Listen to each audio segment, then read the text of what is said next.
All right. Hello, everyone. Once again, my name is Whiston, and I have, for the third time, my guest, Dave Collins. Um, Maybe we'll get it right this time. we'll Maybe keep we'll figure it out this time. we'll figure it out. I doubt it. We can gesture in that direction, maybe. There we go. um, our topics today are um, philosophical and scientific naturalism and interpreting contemplative experience within that frame. And I'm especially interested to talk to Dave about this, as Dave has been working on, I don't know for quite how long, the genesis and origins of Western philosophy in the contemplative approach of Socrates, and Plato as well, I gather a bit. Right. I don't have a whole lot of training. I'm working on a book based off my dissertation many years ago, looking at cross-cultural parallels in contemplative traditions, different languages, different cultures, but it's not too hard to find folks doing very similar procedures in different parts of the world. And got interested in. So one folks I'm focusing on is the anonymous Christian author of The Cloud of Unknowing, who is very influenced by what are ultimately Neoplatonic currents in the West via negativa. I may have alluded before, a lot of fancy names for very basic, simple experiential processes. And so for myself, got interested in sort of the roots of that tradition, the Neoplatonic flavor or current outlook in the West, and ended up looking a lot at Socrates and currently Plato. And to be real brief, I didn't realize what a deeply religious person Socrates was, but in effect, in his own way, and in a culture that didn't have the word religion per se. But his practice of questioning our constructed ideas, at least as Plato presents him, he did that sort of questioning to get at what's underneath mere concepts and more towards a lived experience, at the request of the god. The god, Apollo, probably. Anyway, the Delphic oracle, again, as Plato presents it, had put Socrates on the path of looking to know what knowing is and realizing how much of what we presume to be knowing is more just words, things we make up, ideas. So I've been looking at that for myself. And as a quick sidebar, a reason it's not so easy to get really well oriented to that material.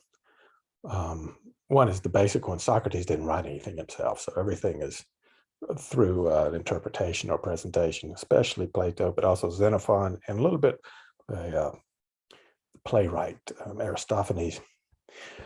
But a further difficulty is how much modernist presumption gets laid on to those fellas, and what we tend to think of philosophy being projected back. And so there are some who are just insistent on imposing our concepts of what philosophy is and what religion is. The word philosophy is getting negotiated. Plato is kind of making it up as he goes and gives some different definitions along the way. And as I said before, they didn't have the word religion. But when we look at the actual practices, and of course, they didn't have the word psychology. But for those activities of questioning what's real and what's valuable at a level that's more immediate than a made up word, that's psychology. It's philosophy at its healthy heart. And it's what we call contemplative religiousness. In the end, and we can lead in now to some of the more empiric or naturalist, for me, it's a very practical matter. How do these procedures work with the heart and mind that I'm endowed with, that we all are born into? Thanks.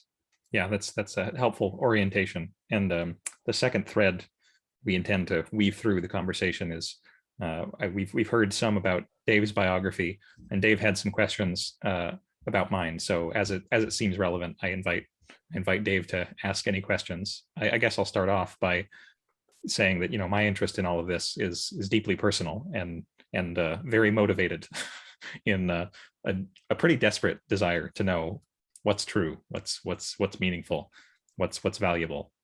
How should I live this life? I'm reminded a favorite moment in the Talking Heads movie, Stop Making Sense, the concert performance, which is a blast. But at one point, David Byrne just looks at his hand and says, "How do I work this?"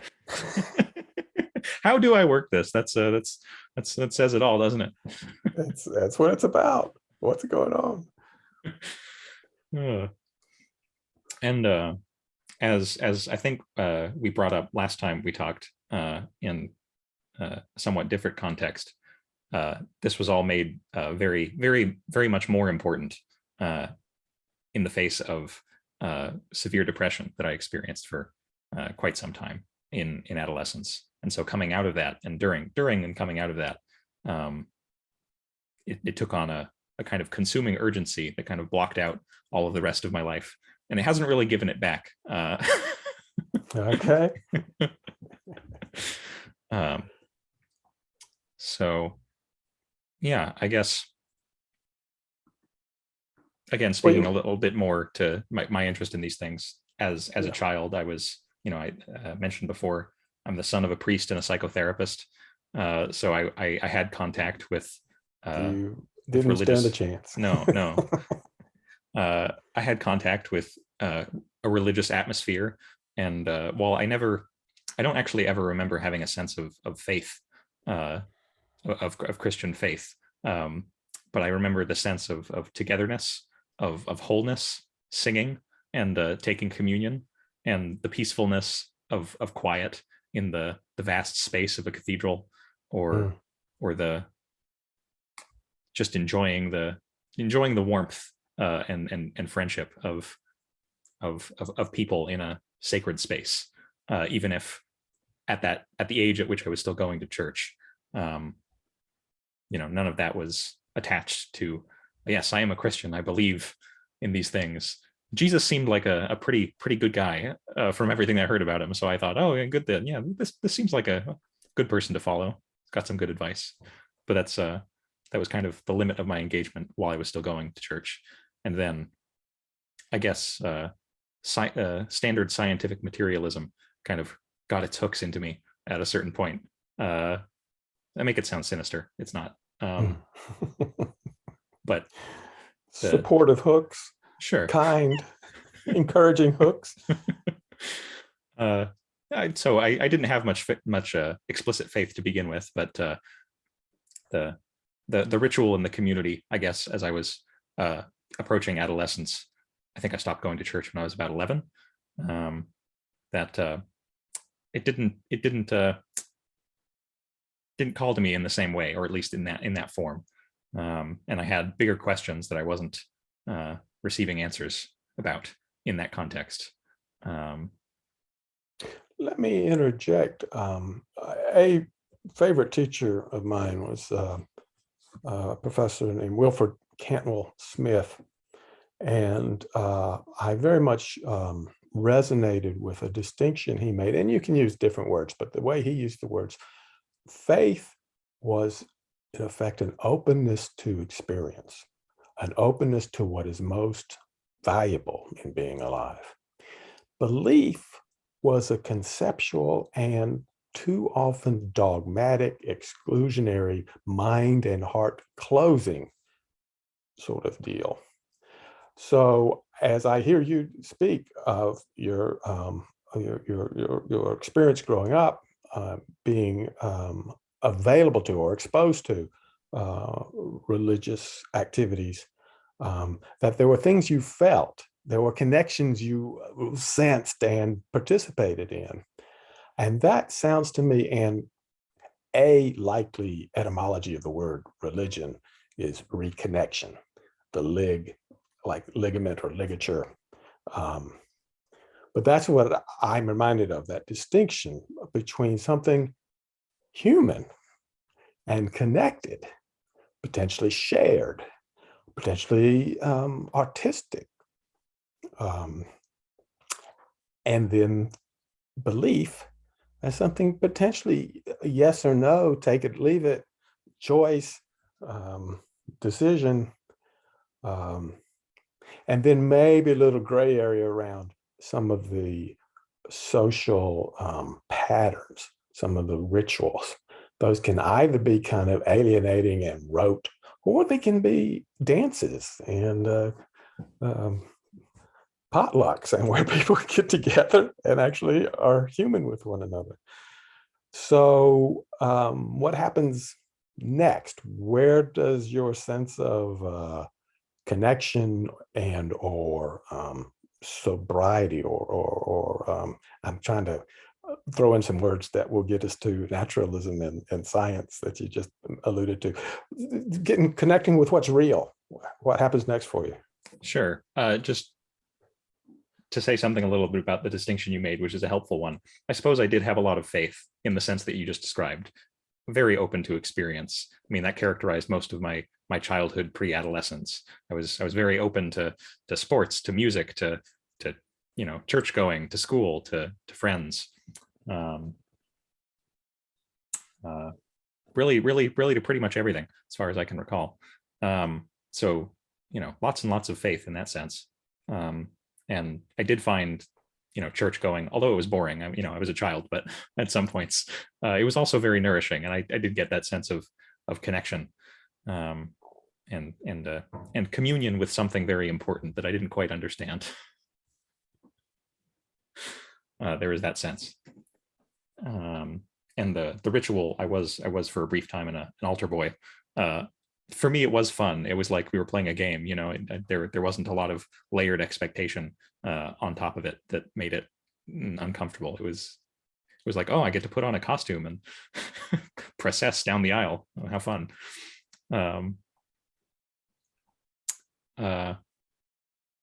I'm sorry, you asked me a question. Where am I going? What happens next for you? So I started speaking as you were talking about adolescence and interest in science. Right. So I suppose it must have been around like middle school when we started to get into just basic science. And I can't, I don't actually remember, but coming across the conception, this is where I think my world got taken over more by beliefs and concepts. Ah. And I came across the concept of atoms and indirect processes of perception. It's like, well, if light is just a wavelength entering our eyes, how exactly is this picture of the world that we experience? How is our experience made up? And if the physical constituents of our bodies and our minds are just atoms, and there's we've looked, there's nothing else there. How does this all fit together? And I can vividly remember one, I guess it was late afternoon, sitting out on my deck in a lawn chair, reclining, just kind of mulling over the decomposition of imagining the decomposition of my body and everything around me into atoms, just kind of imagining this and thinking, where does it stop? Is there something at the bottom of this? Is it and what does this mean for choice? I had this kind of Newtonian, like billiard ball understanding of physics, but it really kind of threw me for a loop and left me well, there's a term, let's see if I can remember it, the distinction between the manifest image and the scientific or the naturalistic image. I might be getting one of those terms wrong, but there's this world of lived experience, and then there's this, this world of hypothesis and theory and formal modeling, and how does one translate between the two? And that was very, very vexing. It ate at me. And I think that's around the time as well when I started to conceive of the religious activities. I had less of that faith. I guess I was closing down a bit, just as a growing human, and it stopped making sense, and the openness wasn't there, and so I stopped going. I stopped getting that nourishment there anyway. No. So, jumping ahead, perhaps, I'm interested in your contemplative practice background. How'd you get started? What do you do? What does it do for you? And what's the answer? What's the answer? That's rude, Dave. That's rude. So post recovery from depression, I was kind of at a dysthymic functional level of happiness, you could say. So I was quite unhappy still, but I was functioning, which is better than I was before. And I was very interested, because through the period of my depression, I was reading a lot of philosophy. I read Camus, who was very unhelpful at that point. I came across Buddhist philosophy, and they put a lot of emphasis on suffering. So I was like, yeah, that resonates.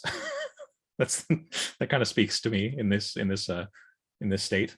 Of course, while I was depressed, I didn't really have the energy to pursue it seriously.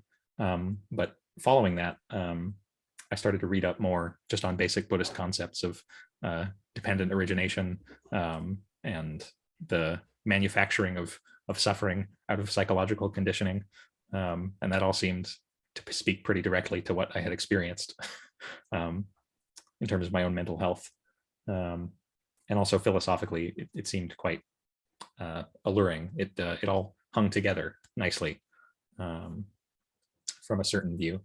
And so I think the first time I actually did any kind of formal meditation was with a Rinzai Zen sitting group at a university that was pretty nearby to where I lived at the time.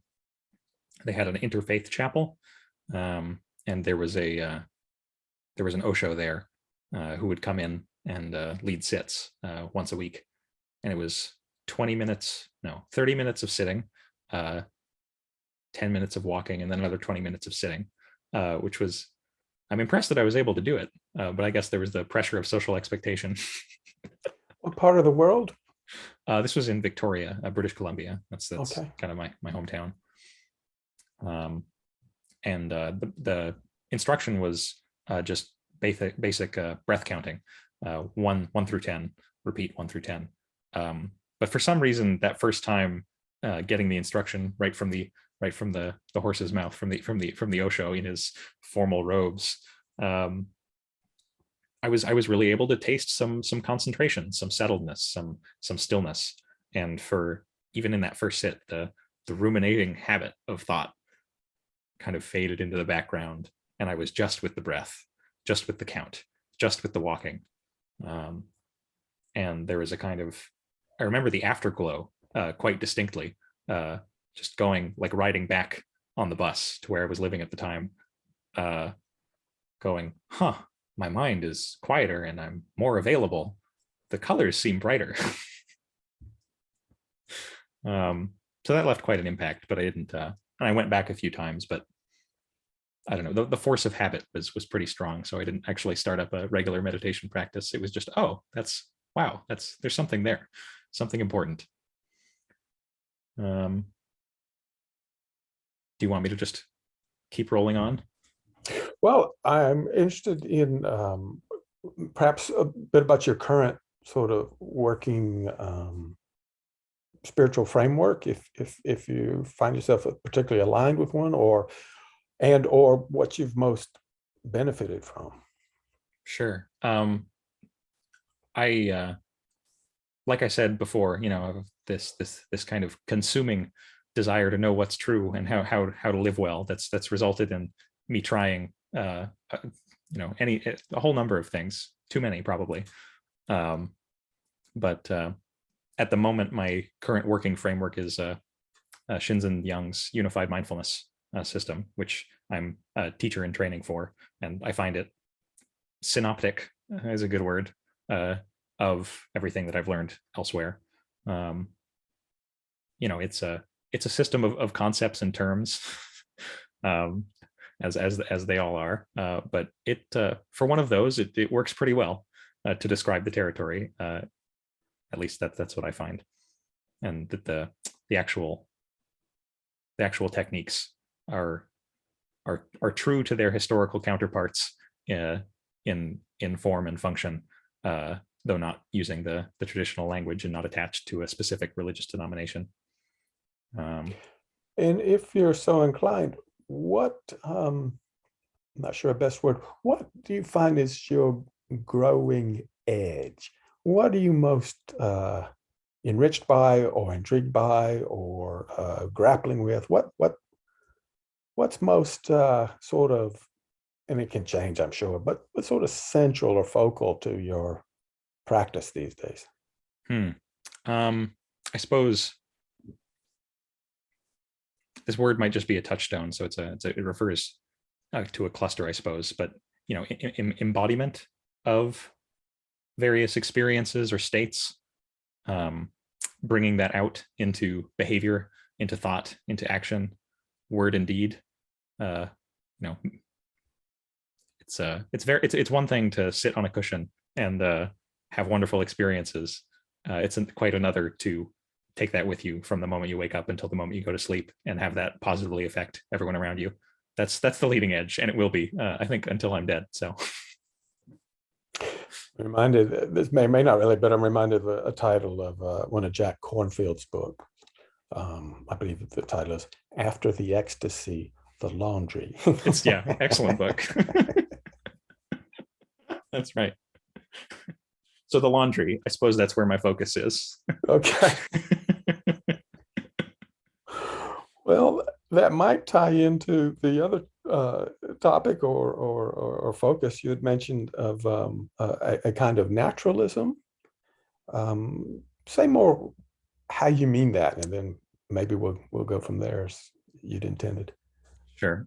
So preparatory to this conversation, I looked at the Stanford Encyclopedia of Philosophy definition of naturalism, and the summarizing paragraph at the top basically said, "Oh, naturalism, it's so broad. There basically aren't any philosophers these days who don't call themselves naturalists. It barely has any meaning." So perhaps it's not the best term, but basically,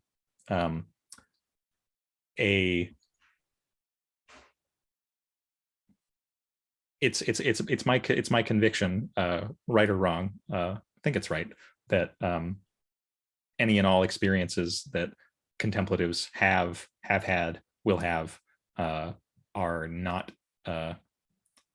in contradiction to the deliverances of the natural sciences, as they currently are or will be in the future.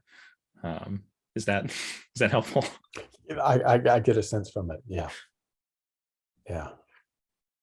I can't help myself from asking, have you had experiences that you have some slippage between understanding that the experience suggests and our scientific frameworks? Sure. Have you had stuff that you can't explain or don't have a scientific explanation for? Yeah, I suppose that's where this comes in, as like a point of inquiry, is that sure, yeah, I've had plenty of experiences on off the cushion spontaneously, that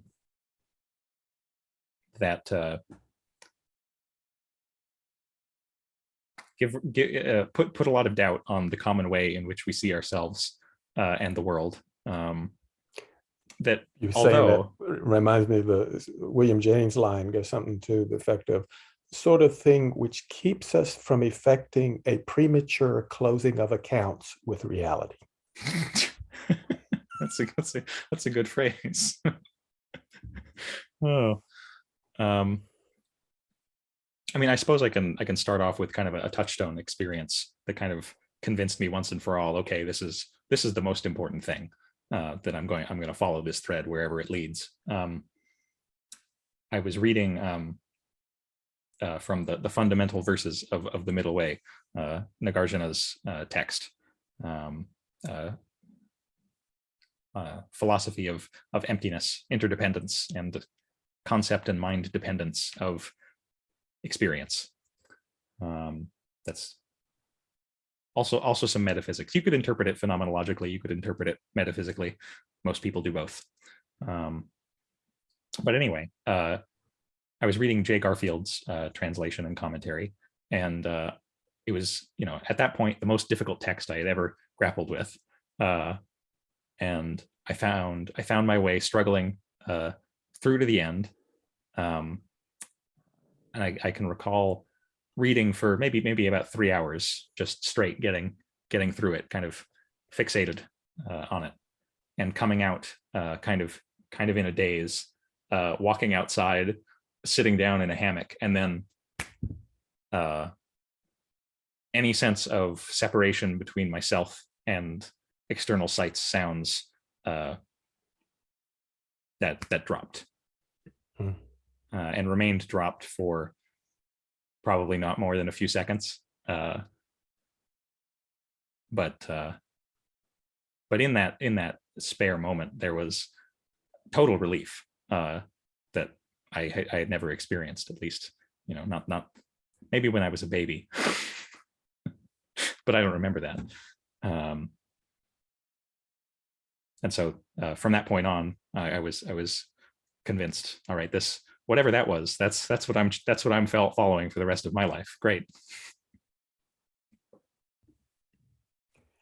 And does naturalism or scientism bump up against that, in opposition to it, or? That's the thing. I don't think it does, actually. Although many people who have those kinds of experiences end up being alienated from the scientific mainstream, I suppose you could say, and not just that kind of experience of the dropping away of separation. I mean, people who do intensive contemplative practice or take certain chemical compounds have all kinds of experiences of entities and realms, their body dissolving and reappearing. Anything and everything that can be imagined, someone has had that experience. And I guess where the rubber meets the road is that I think the value, the accessibility, and the encouragement for people to seek out these kind of life transformative experiences is hampered by a lack of communication between the scientific mainstream, the general public that adheres to that, and then the religious and spiritual communities that, those are like two camps that really, in my opinion, they should be getting together and working on this for, mutual benefit, but don't for various reasons. Yeah. You can get, of course, scientists who are meditation practitioners. You can get scientists who are believers of tradition, one or another. You can get scientists who are, in to use an overgeneral way, agnostic. They don't pretend to know one way or another about some of the kinds of truths or suggestions or stories that get typically labeled as spiritual or religious. And then you get some scientists who are kind of jerks, who decide they know what religion is. Two of the heroes of the last century, both Watson and Crick,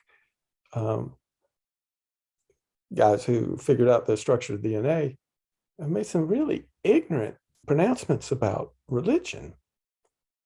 And so it gives me the impression that they consider themselves, or they sort of take on this hero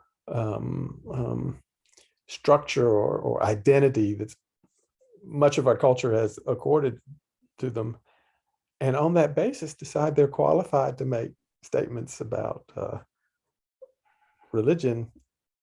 And someone who's got a couple of graduate degrees and lifelong investigation of religious matters, it's just real clear to me they don't know what they're talking about. But it doesn't stop them from making some pronouncements. So, long story short, and sort of state the obvious, we can make of scientism a dogmatic belief system. And so it's always sort of a matter of how, not unlike the spirit you were talking earlier about faith and connection, whether our empiric practices, whether our going and looking, whether our careful objectivity is in the service of opening ourselves up to what's really happening and affecting or allowing or uncovering a kind of connection with life and the world, or whether we end up making some sort of belief system out of it and decide our metaphysics and our physics and like so many things, like religion itself. Again, religion is a Western word, but we tend to apply it across cultures and centuries. But like religion, to my way of looking at it, and I hear it in much of what you were saying earlier, it's a sort of a treasure house of practices, of techniques, of ways to go and look. And there's lots of stuff lots of phenomena that get tagged as religious, but also some songs and dances in celebration of and pointing the way towards some of the realizations that those practices afford for us, help us realize. Yeah, absolutely. And I guess the desire to have these sorts of conversations is just born of great disappointment and regret that these two efflorescences of humanity don't intertwine more often. And I'm very much influenced by Shinzen Young in this respect. He was an ordained Shingon monk and had decades of Zen practice, and all that time was also a science and math geek, and now at a venerable age is doing serious neuroscience, all trying to make sense of all of this. So that's kind of a major inspiration for me, certainly. It's a very different use of the word, but I'm reminded of the hyperbolic saying attributed to some Zen folks that awakening is the last great disappointment. By which it's very much my sense that it is so natural. It is such a matter of a kind of sobriety and clarity and, oh, of course, that we can have all sorts of stories, fantasies, and how special we're going to be. And I remember Jack Cornfield again talking about he'd seen a scripture, a Pali Canon, I think, suggestion that awakening can occur in 7 days. Mm-hmm. And if you're just fully mm-hmm. there. So he's all excited, but he finds himself planning his enlightenment party. He's thinking about what he's going to do once he's awake, rather than, allowing himself to be held and embraced by what's always already here. Before we start making stuff up and celebrating. Yeah, 7 days. That's right quick. I think that's from the Satipatthana Sutta. It's a Buddhist advertising, and it goes something like, and if you should practice in this way wholeheartedly, you will attain to the fruit of, and then it goes through the 4 stages in the, Theravada, the 4 paths. You shall attain to one of these, and if not that, then in 2 weeks, and if not that, then in a month, and if not that, then in a year, and then if not that, in 7 years. But basically, if you give it your all. Yeah. And I'm also reminded, again, somewhat hyperbolically stated, but very wholesome message, that the path, the practice, is wholesome in the beginning, and it's wholesome in the middle, and it's wholesome in the end. That you occasionally hear folks feeling daunted. What's the use? I'll never make it to the realized goal. It kind of doesn't matter. The more we're honest and intimate and present, the better. It's all good. Certainly. Yeah. There's a I guess as well, where this intersects for me, in Buddhist communities, or like communities of practice I've been a part of, there has been a tendency to kind of awakening, that lofty goal. Well, that's not for me. And it's much like with the lack of contact and dialogue between contemporary science and contemplative practice. I find I'm just so sad, because exactly as you said, it's good in the beginning, it's good in the middle, it's good in the end. Don't worry about how far you'll get. Just if you find those practices, find those communities that support you, are wholesome, and lead to wholesome states of mind, wholesome actions, and just go. Yeah.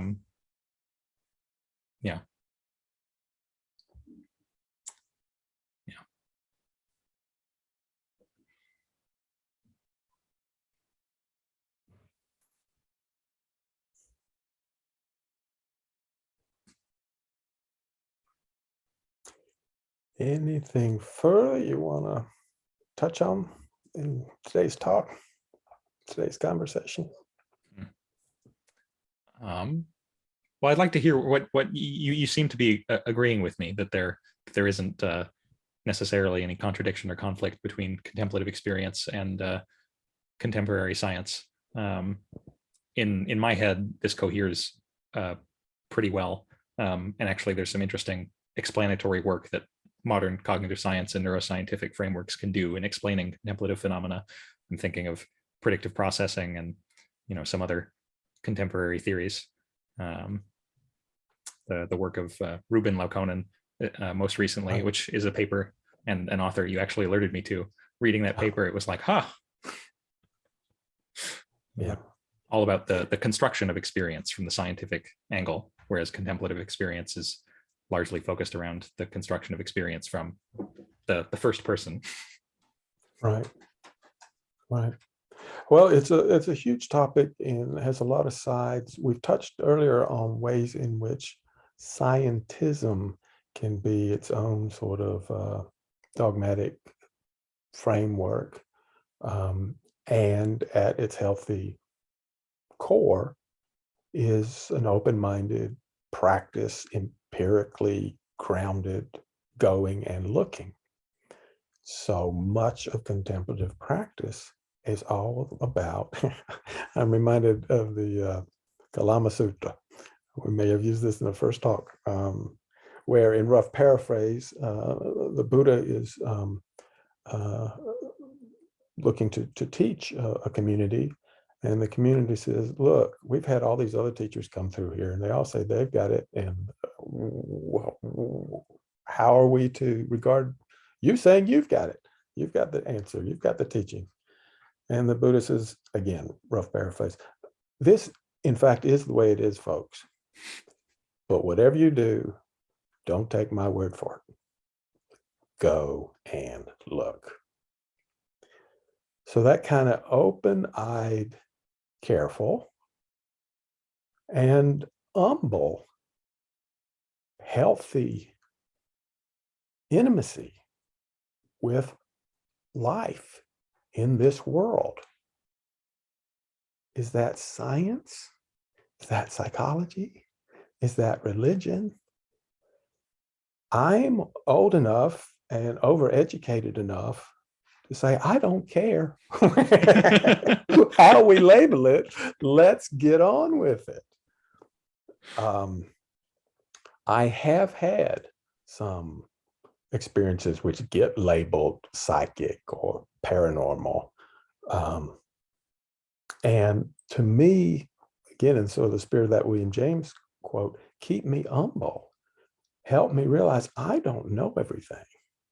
I don't know of a science framework that has a ready interpretation or categorization for those experiences. But it doesn't mean they're outside of nature. The natural science just hasn't found or looked at this. Here's a quick example. I was doing some meditation early in college. I was doing transcendental meditation using a song, a word, a mantra, and letting it kind of escort you to where words, thoughts, phenomena come from, getting real quiet. And this picture comes to my mind of a caduceus, a medical symbol, the kind with a staff with wings and two snakes. Only one of the snakes is missing. There's just one snake. And I'm thinking, well, that's wrong. And the next thought is, and images aren't what this meditation style I'm doing is about. Let it go. Return to the mantra, get quiet, get upstairs, have lunch. The mail carrier comes. On top of a stack of mail is a brochure on the medical benefits of meditation. And on the front of it is a picture of a winged staff with a single snake. I saw that symbol in my meditation. So again, William James style, the sort of thing that keeps you humble, the sort of things that makes me know I don't know everything. But I personally don't feel a requirement to say that's some kind of non-scientific or some sort of realm of phenomenon that science doesn't apply to. We just don't know the science. We just don't know everything. And I don't know enough to say this next, but I get the impression, we were talking atoms earlier. Well, when we start getting to quarks and strings, not much solid there, is there? Those guys are pretty humble in realizing we're still learning how things are connected, how things can affect cause at a distance, et cetera, how time is but another of the dimensions. You have something that's 3/4 tall and 1/4 time. And what are they talking about? And then I love this. It's a little bit of an extension, but I'm fond of using in conversations, especially online, where I use the illustration of the way a flower looks to us. And the way that flower looks when it's photographed with film that's sensitive to ultraviolet. You get target patterns in a lot of the flowers in ultraviolet. Bees can see ultraviolet. Moths and butterflies can see ultraviolet. They have co-evolved to get themselves nourished, the insects, and pollinated the plants. But that's just an example of how naturally inclined we are to, well, the phrase, you see what you get what you see. Well, actually, there's more to it. So we make our stories, we make our maps based on what we see. We can't not do that. We're wired to do that. But it can be so wholesome to know we don't see everything, to see we don't know everything. And for myself, that comes to expression as kind of embracing the understanding that all our phenomenal experience is a kind of poem. It's a kind of story. It works for us. We can't do without it. But we're in a position to be all the more appreciative and in awe of life, walking through a field of flowers, when we're aware of what a poetic, creative display our phenomenal experience actually is. So on the one hand, that's all kind of scientific. And on the other hand, it's all kind of poetry and art and spiritual appreciation. It just might be the Greeks might have had it right. The true, the good, and the beautiful might just be one thing. There we go. And at a minimum, their invitation to go look. Yeah, I think maybe that's a good place to end it. Let's go look. Let's find out. Let's go look. Great talking to you, Winston. Cheers, Dave. Take care.